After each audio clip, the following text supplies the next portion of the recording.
प्रशांत भाऊ नेरकर यांच्या शेतात जुना धामणगाव परिसरातील व धामणगाव तालुक्यात नावलौकिक असलेले निरंजन भाऊ रोंगे यांनी भेट दिलेली आहे सोयाबीनच्या शेताला.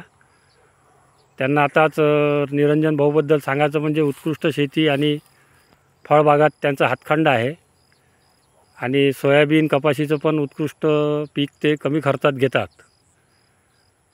आज मी नितीन दगडकर निरंजन भाऊला प्रशांत भाऊच्या शेतात घेऊन आलो, प्रशांत भाऊ नेरकरच्या.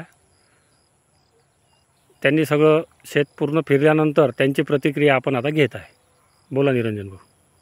मी निरंजन रोंगे, जुना धामणगाव.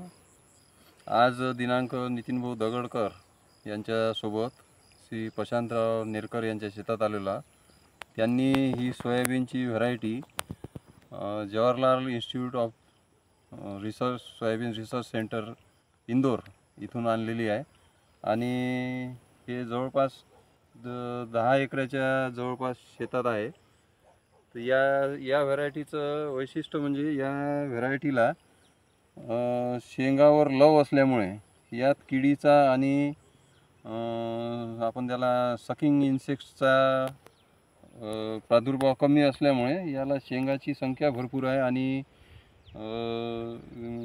ब्रांचिंगची संख्या भरपूर आहे. याला ब्रांचिंग असल्यामुळे शेंगांची संख्येत फार मोठ्या प्रमाणात वाढ झाली आणि एकंदरीत हा प्लॉट एवढा सुंदर आहे की आजूबाजूच्या शेतात आम्ही आता फिरलो, तुलना केली, त्या तुलनेत याला 4 पट अधिक शेंगा आहे.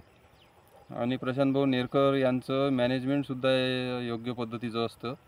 त्या आणि आपण काय म्हणतो त्याला सायंटिफिकली मॅनेजमेंट ते करतात. त्यामुळे हा प्लॉट उत्कृष्ट आणि आदर्श आहे असं मला वाटते. किती ॲव्हरेज लागेल असं वाटते निरंजन भाऊ? मला हा प्लॉट पाहून 10च्या पुढं ॲव्हरेज लागेल, 12-13पर्यंतही सुद्धा लागू शकतो. कारण याला 150 ते 200 शेंगा एका झाडाला आहेत. त्याच्यामुळे 10 ते 12च्या पुढे ॲव्हरेजला गेलेला.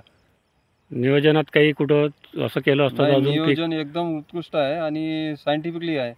आता एवढा प्रशांत भाऊ नेरकर हे बाहेर गावी नोकरी करतात आणि नोकरी करून उत्तम नियोजन त्यांनी केलेलं आहे. ठीक आहे, धन्यवाद भाऊ. धन्यवाद.